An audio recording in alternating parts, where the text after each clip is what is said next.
Oh, Blades, what is going on? What is going on? I'm not saying what is going on to you. I'm saying what is going on with Sheffield United right now.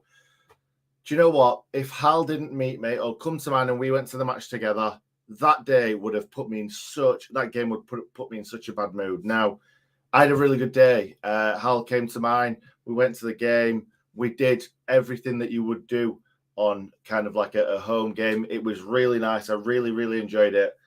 And then the football started. I'm only joking. To be honest, this game today, despite the result, was better. Can't have been much worse from the West Brom game. I understand that. But we passed the ball around with a little bit more purpose today. First half, let's be honest, we didn't create a lot, if anything. I tried to just kind of watch Sky Sports' coverage of it just now, obviously, because when you go to the game, there's certain things that you think, oh, this of and that of. I wanted to kind of watch the match from myself and then actually come back and have a look at the highlights to see kind of if I've missed anything or whatever, trying to remember everything because it's all quick blur. So, yeah, in the first half, the only thing that they showed on Sky was Ryan Brewster smashing the ball across the box and the keeper holding it. That just proves, doesn't it? Just proves all we did in the first half was side to side, side to side. But you could tell after the first few minutes that they were up for it. They were way more up for it than the West Brom game. I'm not sure what happened there, to be honest. We just offered nothing in that game. Obviously, a completely different lineup. We had Brewster and McBurney up top. Norrington Davies came in. Ben Davies came in too. So a few changes, but it didn't change the fact that we can't create a sausage, really, does it? So in the first half, I think we bossed possession. Yeah, we absolutely bossed possession. We bossed possession for the whole game, to be honest. What was the possession stats? I think we are looking at round about 71% to 29. But that means nothing if you can't put the ball in the back of the net or even create the chances. So, yeah, first off, we bossed it without really creating anything. Huddersfield didn't really create anything either. Wes didn't have a lot to do in the goal, especially in the first half. The only thing that really did happen, it did happen in the first half. There was another thing that they showed on Sky.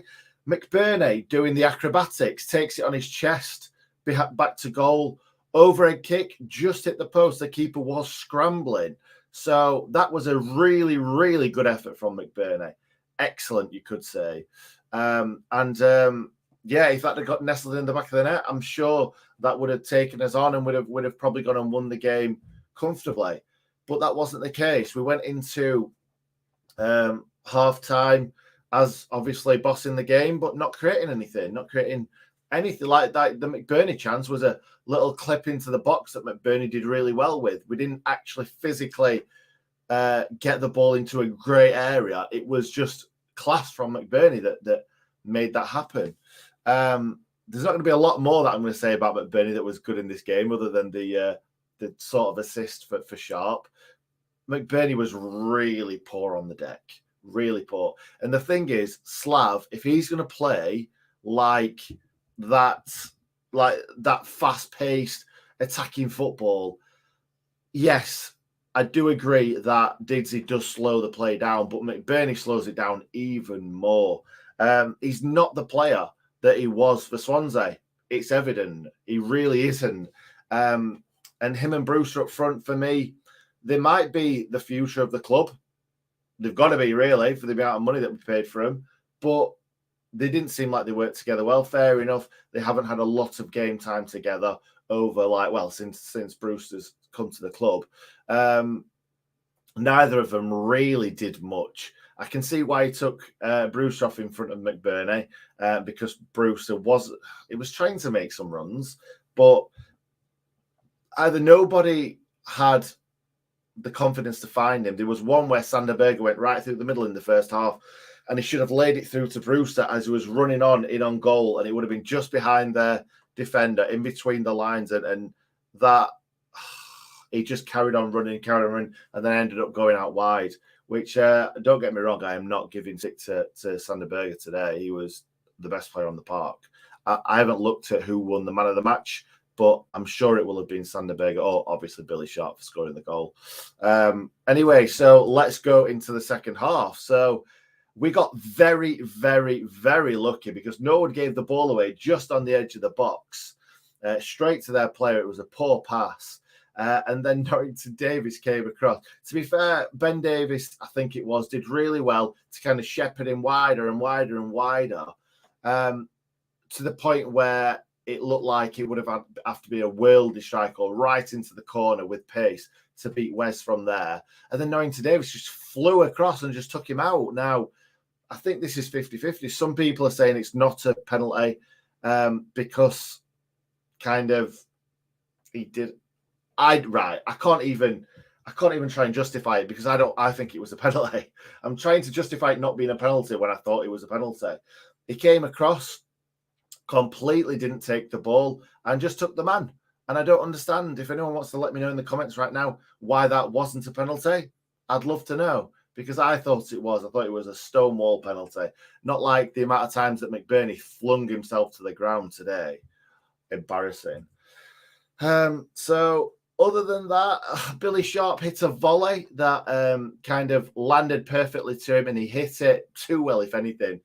Took just a perfect volley straight at the goalkeeper. Just one of them things that were like, yeah, is that the chance that we missed and we needed to really take to give us that confidence?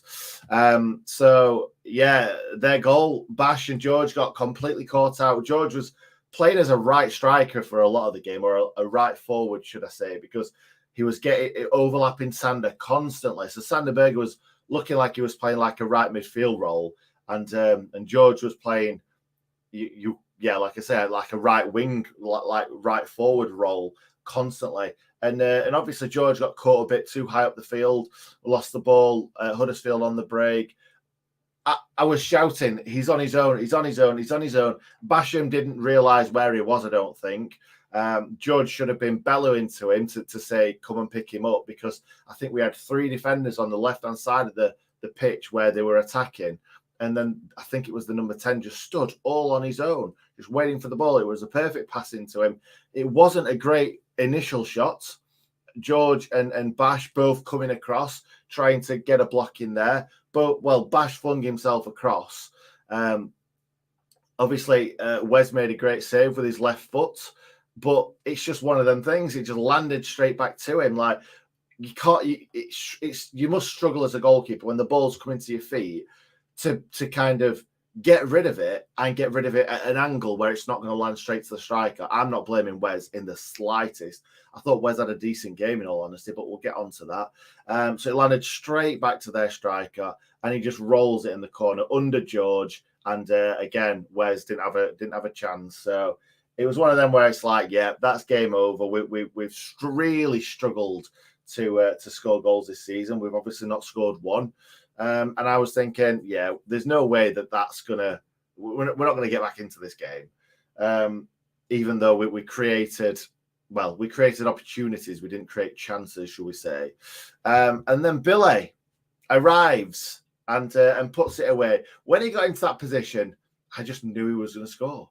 Like the volley, I was like, yeah. It would have been nice if he'd have rattled that in the back of the net, but that was an absolute Billy Sharp-esque goal, turning his defender and then just putting it in the bottom corner. Don't get me wrong, I don't think it was the best of strikes because it wasn't too far away from the goalkeeper. I think the goalkeeper could have saved it, but it's Billy Sharp. He scores those goals. He puts them away. If that had been any other player on the pitch, I wouldn't have had as much confidence in them than Billy Sharp putting that away. It was great to see that Billy Sharp scores the first goal of the season, because you can't replace Billy Sharp. Lots and lots of people have said, move him on.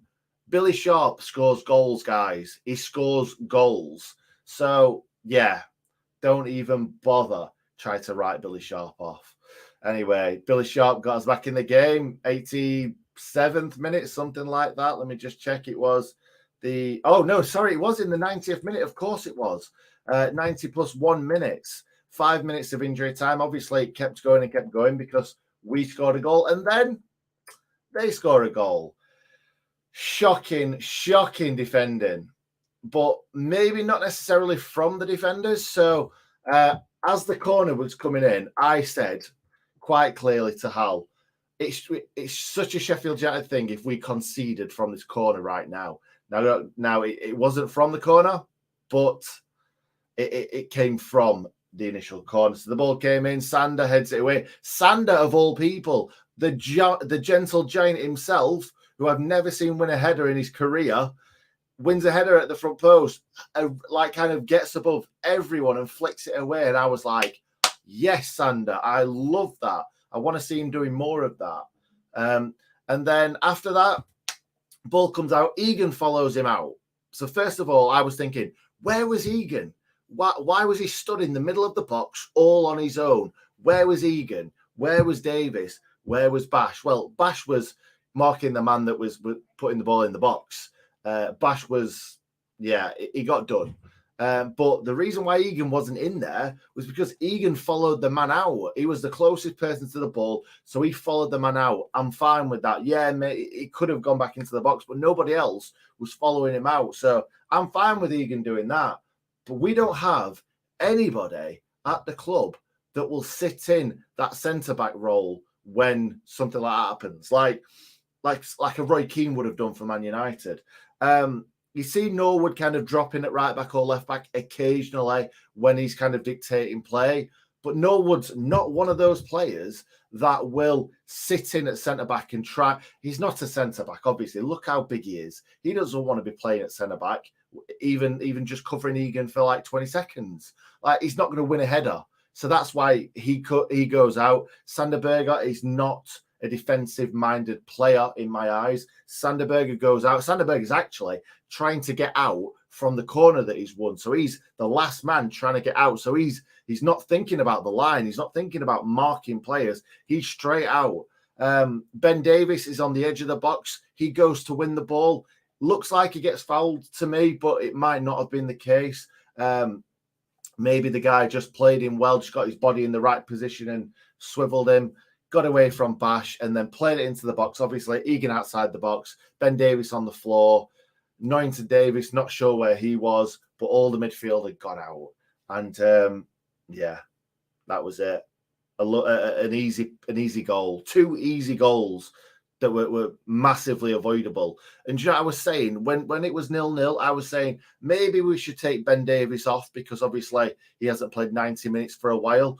And Ben Davis was just playing sideways and backwards. And I felt like we needed somebody to push, get us pushing out.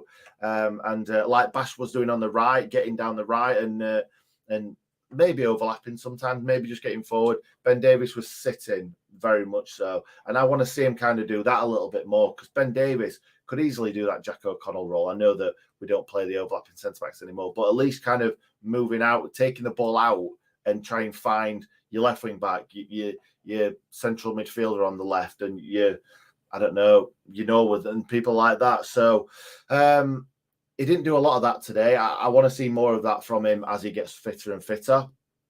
But yeah, I say that, and then we go and bloody concede 2 goals. But the thing was, they weren't in this game until we started making mistakes. We made a few mistakes at the back, like clearing it and it hitting one of our players, playing a stupid ball like Norwood nearly costing us a penalty by playing a stupid ball and them nicking in. So I think us playing, making mistakes and playing bad passes and things like that, that gave them the confidence to come back into this game. And that's where the goal came from for me. I think that's what happened. And they got us on the break. And yeah, the rest is history. So I'll quickly go through the players and how I think each player played. I'll be quick with this one because I want to get into some comments. So leave us some comments if you want to hear, want me to talk about anything that I may have missed. League One Wes in the net. He's not League One Wes anymore. I might still call him the League One Wes, but I thought he had a really good game. There was a couple that kind of he came out to punch. I'd always rather see a goalkeeper come out and punch than nervously try and catch it. And yes, there was a couple, one that he punched quite well, one earlier on that he didn't quite get much on, and I think he took a player out. But I'd rather see that than being timid and not wanting to come to the ball like Verrips did against West Brom. I'm not saying that Fotheringham would have done better than Verrips, because that was a very difficult position that Verrips was put in. First game against the brutes of West Brom. But Wes had a good game.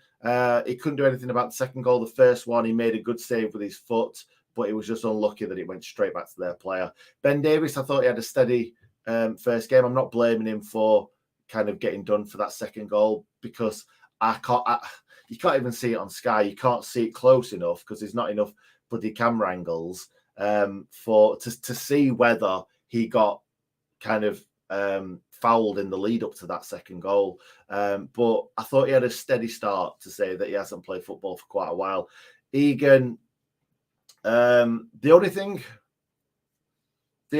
I would say about Egan for the first goal, when Basham and Baldock were both kind of trying to stop them from scoring and the ball came back to that lad, Egan ran across towards like he was going to come and help out. And then as soon as he shot, Egan stopped.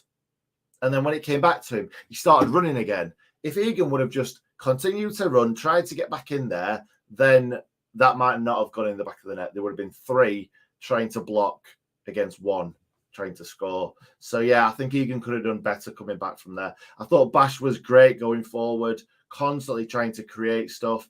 He made a couple of poor passes or poor crosses, but overall, Bash had a really good game for me. He possibly could have done more for their first goal, but I'm not blaming Bash. They had more men than us. They were trying to score a goal, and we weren't bothered about defending. Baldock was excellent all game. It's just that final ball again. It's always the same with Baldock. I think everything that he does is brilliant, and that's why he's starting in front of Bogle. But it's that final ball, and that's what Bogle possesses. Bogle can score goals. Bogle can create stuff from nothing, and I just feel like we're not using Bogle anywhere near enough as what we could be. He could be brought on in the midfield and try and create something, because I do like Bogle. I think he's obviously defensive minded because he's a defender. He's not the best defender, but he also can get forward and create something and score some goals. Imagine having Berger, Bogle, Basham and Baldock, all the Bs, all down that right hand side trying to create stuff, trying to create that overload. I think it could work. Norwood dictated play, but he gave away so many free kicks, played some poor balls at times. It's his short passing that lets him down. His long passing's great, or more often than not, he's great. His short passing lets him down. But not just that, his free kicks again today were hopeless. There was one that was kind of in between, say, the goal line and the halfway line, sort of in that middle area, maybe a little bit further out.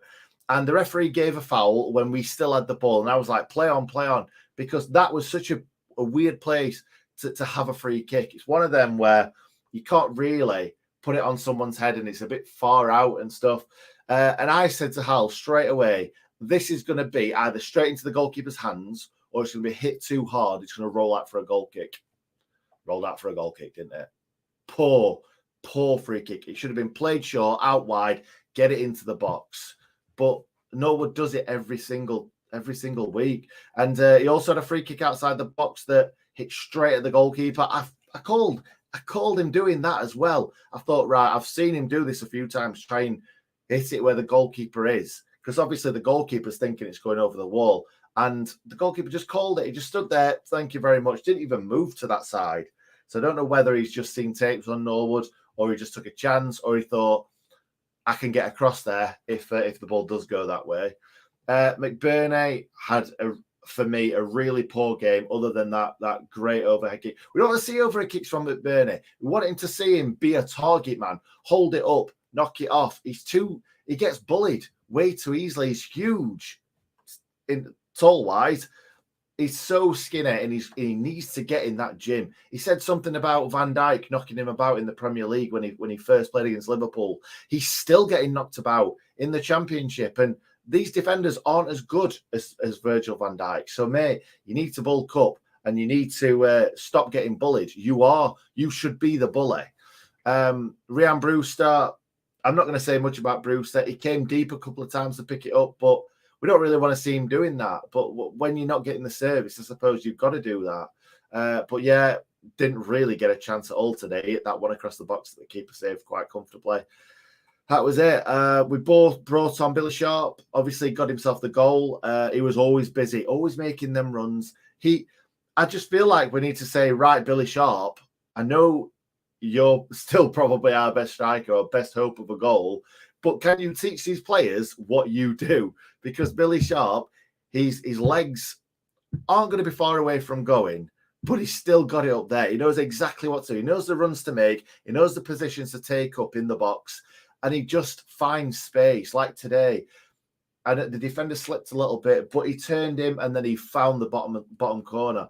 The other players aren't getting these chances because they don't know how to be in those positions. Didsey came on, didn't really have much time to affect much. He just passed the ball around in the midfield.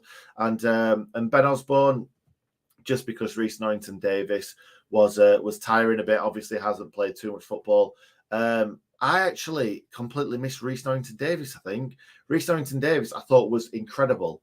Like, I feel like that's his position now. He shouldn't come out of that position unless he makes a few mistakes. I thought Reece Norrington-Davies just offered everything that we need, everything that Enda Stevens offers.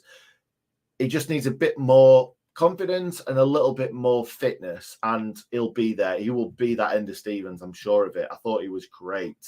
Anyway, that's about it from me. I'd like to hear what other people have got to say. So let us know in the comments right now. The comments are going crazy. Let's just go a little bit further back and we'll start again. So Reece Norrington-Davies wasn't even on. I'm assuming you mean that I've missed him off. Yeah, I didn't mean to miss him off. Apologies. John Durant, Fleck and Norwood. Yeah, Fleck. I missed bloody Fleck as well, didn't I? Oh my God, what am I doing? Fleck was better in the first half. Second half, it bypassed him quite a bit. But hopefully this means that we're starting to see Fleck drive more at teams. But yeah, Fleck was a lot better, a hell of a lot better. It couldn't have been worse from the West Brom game. But like I said, from the initial start, 5 minutes into the game, you could see that Fleck was up for it. You could see that Sander Berge was up for it. You could see that they were all up for it, to be perfectly honest. Sander Berge was fantastic in this game today. For large parts of the game, Sander was brilliant. Very, very good. I don't know how I missed so many players there. I just ran straight to the attackers. Is the automatic positions gone now? Nah, not at all. Not at all. I don't think you could say after 4 games the automatics are gone.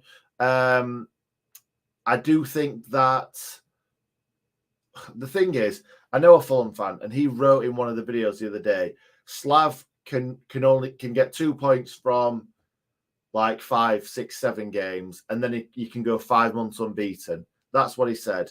I feel like we're not there yet. I feel like that was a step in the right direction because we played a lot better football today. We just couldn't find that killer ball at the end. We passed them off the park. A lot better than the Birmingham game.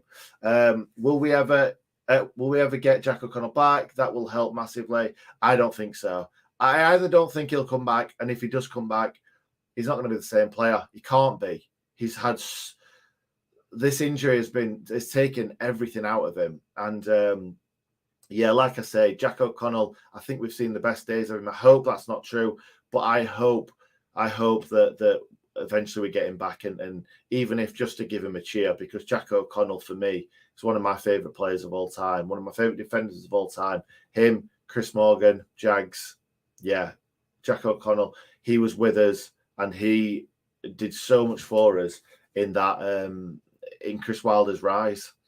As a Wednesday fan, I'm keeping a keen eye on this season. You may be coming down as we go up. Nah, that's not happening, mate. That we will not go down. You can clip this right now, and we can have a chat later on in the season. We are not going down. No chance. They got 3 points from an own goal in their last game. Clearly, luck is with them, not us. Yeah, possibly. Ever since O'Connell vanished, we've been so bad. Yeah. Good to see players taking shots around the penalty area. Did we? Don't even remember anyone having a shot around the penalty area, unless that's a bit of sarcasm there. As an outsider looking in, why don't they ask Wilder to... Oh, let's not do that. Let's not do that. Why are we talking about Wilder? Come on, lads. Come on. It's Slav. It's the Slavolution. It will happen. They're not his players. It's not his way of playing. Eventually, we will get the players in that he wants, and we will fly up the league. But the Prince needs to get those players in for him, because we need to kind of play how Slav wants us to play, not how the team's geared up to play, because Slav, this isn't his formation. This is not how he wants to play football. So let's see what happens in the coming weeks. We definitely need at least a couple of new bodies in, because it needs shaking up. That is what is wrong with giving the ball away. Very, very bad passing for me. Thoughts? Yeah, it is very bad passing. It is. It's not quick enough sometimes. It's side to side, and it's not incisive enough. In that first half, everything was safe. Like we tried a little bit harder in the second half to try and force it a little bit. But in the first half, everything was too safe. Like I say, no one was trying to find them through balls for Brewster and McBurney to run onto. Norwood can't take set piece anymore. I don't know what's happened. He's fallen off a cliff with his set pieces. Sharp was hammering him for it when he came on. Yeah, he should be. That's exactly what Billy should be doing. Do you know what? That's why he's the captain. And Bash even said the same, didn't he? Bash said that they had a bit of an argument in the dressing room after West Brom. That's how it should be. They should be having an argument in this dressing room as well tonight. Now, they were a lot better, but they need to stand up and be countered. Baldock takes the easy option too much. Possibly, but Baldock is not a winger. We can't expect Baldock to be taking players on and beating men and coming in and shooting and coming in and putting amazing crosses in. He trained all his life to come into Sheffield United as a right back. So now we're asking him to do... I know he's been doing it for a long time and he has got better, but also... he needs to get better in that area, doesn't he? But he's not a winger. It must be difficult for him to try and be taking players on when he's got a bit of pace, but he's not an out-and-out winger. So it's difficult for him to try and do that. Exactly. We could have them both in the team, play Bogle as a right midfielder. I think that Bogle should be used. He 100%. Imagine, just play for at the back. Play for at the back and have Bogle on the right wing. What is the problem with that? Even Burke on the left wing, maybe. Oh, I shouldn't have said that, should I? Ball up behind him. Yeah, Bogle should start. Exactly. Or even be brought on. Like, why do we just keep bringing striker after striker after striker on? Today, Billy Sharp and McGoldrick was brought on. Why are we not bringing on Bogle or even Freeman or even Zach Brunt on the bench? Why is Zach Brunt not on the bench? Why is Jefferson not on the bench? These players that can make a difference, that are wanting it, they're wanting to start their career, they're wanting to burst onto the scene. Now, Jebo burst onto the scene a little bit last season, but he's not been given a chance at all. And last season, when Brewster wasn't doing it, Jebo came in and he galvanized the team. He made the fans, even though we're at home, he made the fans kind of just get excited. And he's not even making the bench. Zach Brunt, I love to watch him play football. I think he's a great footballer and he could create something from nothing. And he's not been given a chance. Regan Slater, we were desperate for him at West Brom to stick the boot in at Birmingham, get stuck in. Nobody at this club get stuck in. Like, you might see Didsey chasing back and flying with a tackle. You might see Fleck flying with a Paul Scholes terrible tackle every now and then. Norwood, terrible tackler. Sanderberger, not a good tackler. John Fleck, not a good tackler. These are all our midfield generals. And none of them are generals. None of them are big and strong. Sanders big. Sanders strong on the ball, but he's not strong in any other situation. Not strong when he's going up against someone in a duel. Not strong in the air. Not good at tackling. We've got three midfielders in there. Back when I were watching football back in the day, when I was playing football, you played 4-4-2, and you had two midfielders in there that were big and strong. We don't have any of that. I know the game's moved on, but you need one player that can do at least that part of the game. Like, yeah, they need to be a good footballer as well. But Regan Slater could come in there, slot in there, stick a few boots in, and then that allows your luxury players like Sander Berge and those like to play football. So there's just a few things there that we could do, but maybe not. Maybe it's not going to happen. Norwood needs to go. Really does. The record shows it. Yeah, possibly. Our dead ball game was awful. Yep, definitely. Lots about Norwood there. Let Berger take free kicks. I think that was. Yep, fine. Luke Steen not good enough defensively. Needs to be quicker if they don't win the first ball. Yeah, absolutely. I think this is more about the midfield for me. I think the midfield is the problem. I think, fair enough, we've conceded 2 goals today, but it's because the midfield aren't creating the chances for us to score goals. I do think Berger got to stay in there. I can't see anyone coming in for him. I don't think that Berger will get that big move just yet. I think he needs to carry on playing well, and he is playing well. But is he going to be just a home player where he's comfortable in front of the crowd, but when he goes to somewhere hostile like the Hawthorns, he goes into his shell? Anyway, I'm rambling on, but I feel like I've got a lot of things on my chest that I want to get out. A lot better 3-5-2, but we need someone behind the strikers. Freeman did it, or even Smith, possibly. Not sure about Smith, but possibly. Even Zach Brunt, maybe. You need 2 midfielders that are going to win the ball and then give it. Maybe even Sander Berge a little bit further forward centrally, so he can just roam about, go on the right hand side, go on the left hand side. Maybe could be a Duffy. Obviously not the same type of player, but I want to see him further up the field. I want to see him taking shots. I want to see him running at defenders. Sander Berge's really, really deep. I just want to see him further up the pitch. Anyway, Jebo hasn't been loaned out, so I think should be, that's what I was just talking about. Should at least be on the bench. Seems to have more desire than the current strikers, excluding Billy. Thank you. Yeah, I read that as including Billy. Yeah, absolutely, mate. Absolutely.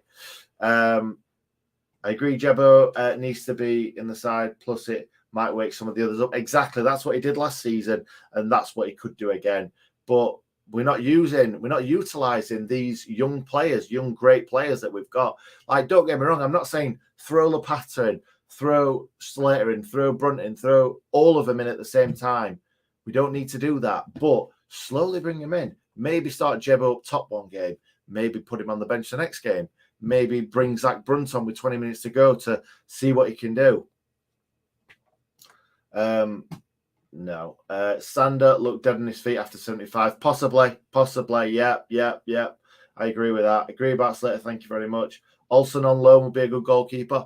Yeah, I agree. I would like to see a goalkeeper come in, but at the same time, I think Wes can do a job. I don't think that's the biggest issue right now. It was against West Brom. I don't think it's the biggest issue that we've got. I think we do need to I think we do need to address the fact that we're not creating enough chances. Was that Billy's 250th goal? That is a very, very good question that I will look up on Twitter and the internet afterwards, because if that's not the best 250th goal to have scored, really, when you've scored, got us back into the game, and then we go and chuck it away. We are too sentimental. We need to move players on. Yeah, I possibly agree with that. Certain players that I think, like somebody on the radio started having a go at Didsey. Like fair enough. I'm a massive Didsey fan, and he's not been great this season. That's probably why he was dropped. But Didsey came on, and like someone was having a go at him saying he wasn't good enough. Like, what about McBurney and Brewster that have done next to nothing in this game? Crazy. Opinion on Sessegnon rumour. I don't know if there is a rumour. I put it on Twitter saying that we could sign him, but I've not seen anything else. No Luke Freeman on the pitch today. Never. He never brings him on. I don't understand it. Bogle could be used as Sessegnon. Yeah, absolutely. I don't think about putting Jebo on the wing, but start Sharp and Jebo, experience and youth. Why not? The thing is, we need to play 2 strikers non-stop from now on. So if that is McBurney and Brewster, yeah, I'm not a massive McBurney fan. Yeah, Brewster's not scored many goals, but they are young players. They've both scored goals previously, and maybe we just need to get them to gel. Maybe we do.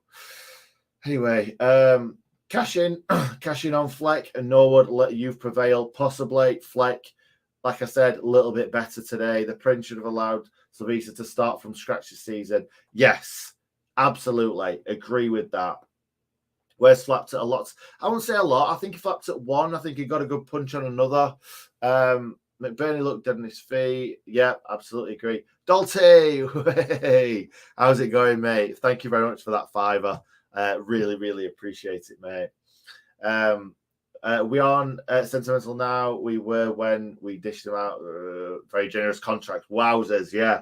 A lot of these players that we are sentimental with are on a lot of money. So yeah, maybe moving it on, maybe moving them on. We're gonna have to move them on in the next couple of seasons anyway. If we don't get promoted back to the Premier League in the next 3, then no more parachute payments, and we're gonna have players on 30, 40, 50 grand a week in the Championship, which is the right thing to do. We have no wingers. Yeah, that's absolutely apparent that. But if we want to play with wingers, we need to bring wingers in, obviously. 2 new midfielders needed, as obviously doesn't fancy Freezy or Brunt, and no Fleck are terrible. Yeah, I think the midfield is a massive problem. Yeah, Dalty is an absolute legend. Dalty, there's no need for that. Thank you for the fiver, but I don't want to see those comments, mate. Sell McBurney and Burke and replace them with wingers. I agree. Absolutely. Goalkeeper played well. Thank you very much. I agree with that. 4.5 cream eggs. Yes. I love that. I absolutely love that. Yes. If you don't know what the cream eggs is, that's when we get donations. It means we can buy cream eggs. Where was Ollie Burke? Are we bothered? Right, we'll leave it there. Thank you very much. We've been going for quite a while. So I appreciate everybody being here and everybody getting involved in the chat. Hopefully, me and Hal are both going to Luton. We've got our tickets. Hopefully, we can get a win down at Luton. We bloody need it. At least we've got that goal, so we've got that monkey off our back. Let's move on. Let's try and get more than 1 point. And hopefully, we can start climbing up that table. Thanks for watching, guys. See you next time.